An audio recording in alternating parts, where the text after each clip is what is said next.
Hello, everybody. Welcome and thank you for joining us once again.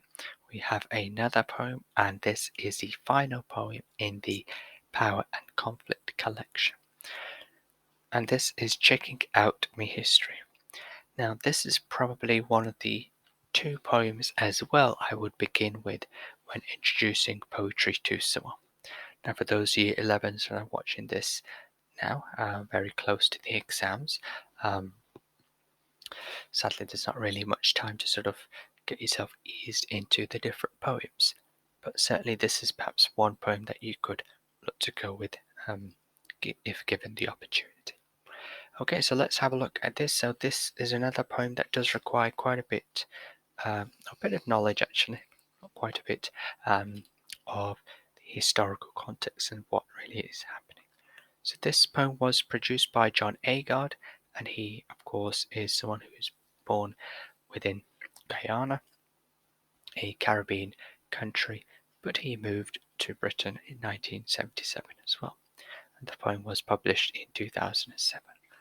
So he grew up within Guyana, so as a boy, so on, and a young man, he was living there. But of course, he didn't have a very happy childhood, and we're going to go into some reasons as to perhaps why that is. So, looking at some of the quotes then, let's start off with the first line. So, Dem tell me. So, Dem tell me. So, this is something that's quite important in terms of the grammar and the punctuation of John Agard that he uses. Of course, this is deliberate, so we're not going to assume that he's unable to spell or get his grammar correct.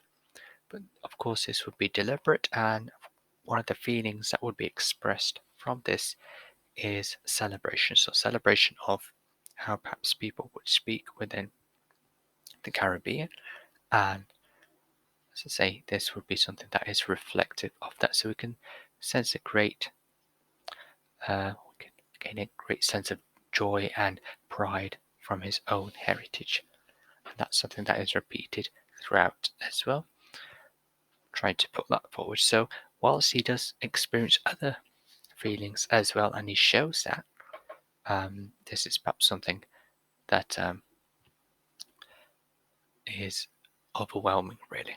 However, within this as well, we do get a sense of anger. So, very sort of short statements typically when one is feeling emotional. In this case, the context seems to be that he's relatively angry and quite defensive as well.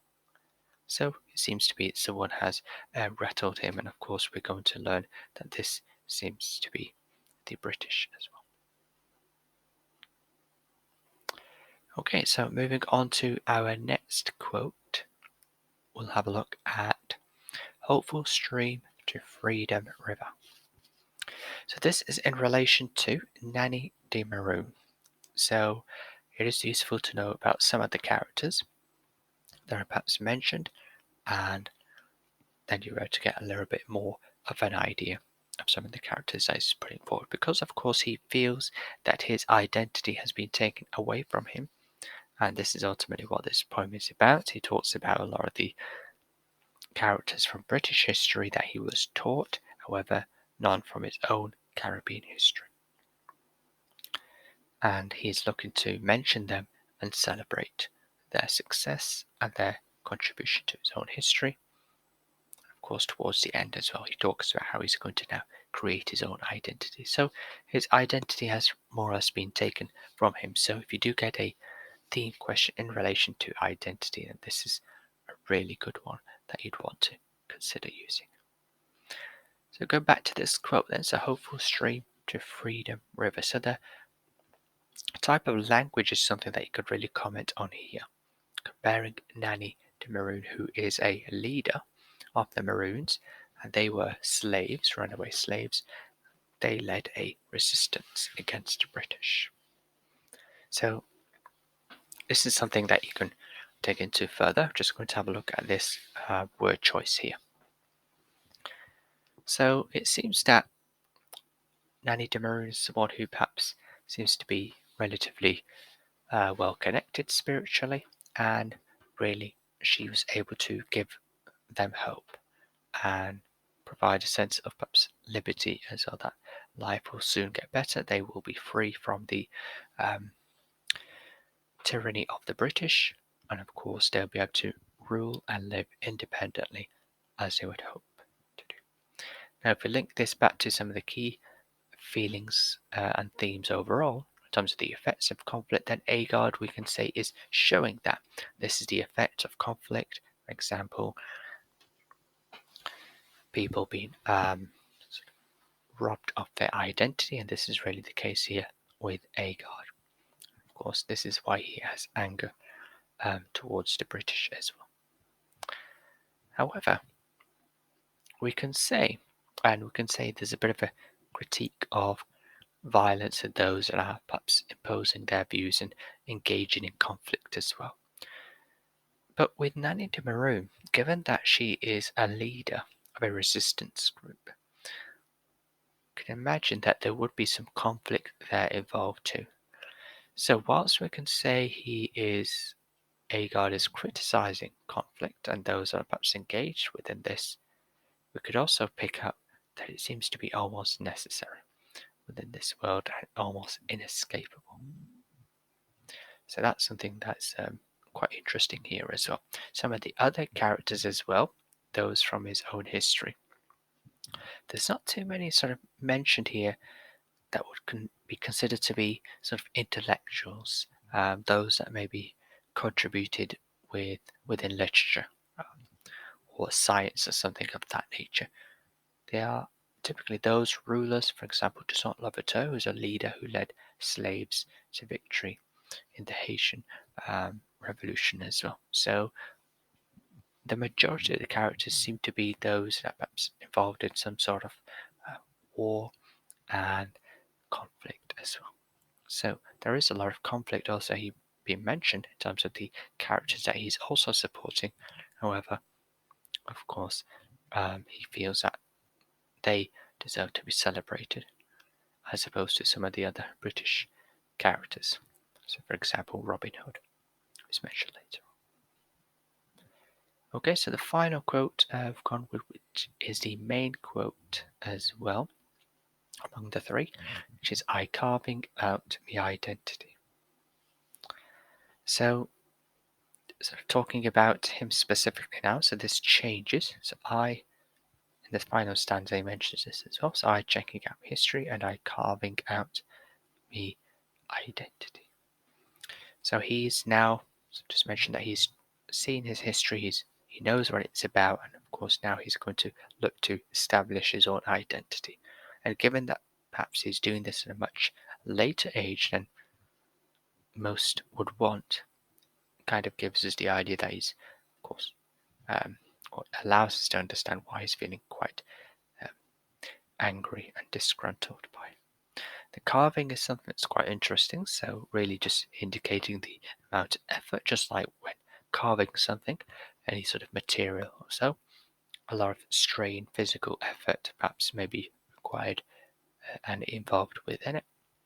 So perhaps suggesting that all really the things, perhaps in terms of freedom, achievements that a lot of others, perhaps within his own history, achieved, it came after a lot of effort and turmoil as well, and perhaps the same for him as well. He has to really struggle to get this. Some of the other characters in terms of the British characters overall, and there's a quote now there as well with Dick Whittington and his cat. So Dick Whittington and his cat, a British folklore story, and of course that's something that has been mentioned here. So just like with the other characters as well, British characters within history, notice that they have just been quickly glossed over. And characters from Caribbean history, for example, Toussaint Louverture, Nanny de Maroon, and Mary Seacole as well, the amount of text there used is very different. Also, the structure is different too. We've got italics being used when talking about Caribbean figures as well. So that's quite different as opposed to characters such as Columbus, and as we just looked at there, Dick Whittington, then they are just mentioned very quickly. It's almost as if he just wants to move on and forget about them. And the next quote we have is, and even when the British said no. So this is sort of going back towards Mary Seacole now, so just towards the end. This is on line 44. And this really just backs up the previous point that I made just in terms of the resistance there as well. And the sort of fighting back. So even when the British said no. So the British perhaps also just wants to highlight how the British specifically were involved with perhaps subjugating others and trying to deprive others of being able to find out who they are and be able to live lives as they would. So mixed messages coming out here, certainly Agard in terms of conflict. The effects of conflict overall certainly can be bad, but in also in some cases it can be celebrated certainly as well. So something that's quite interesting. Okay, so that's the quotes from this poem, and that is the end of this series as well. And that is the final poem. So I hope you have found this very useful. I hope this helps you greatly. If you do have any questions or comments, feel free to leave a comment. Also, please do share, like, subscribe, and yeah, do let me know how you found the series. If you would like more series and videos, feel free to get in touch and let me know. Comment, and hopefully I'll be able to upload more videos for you. Okay, so until then, all the best with your exams. Thank you for listening. Take care and bye for now.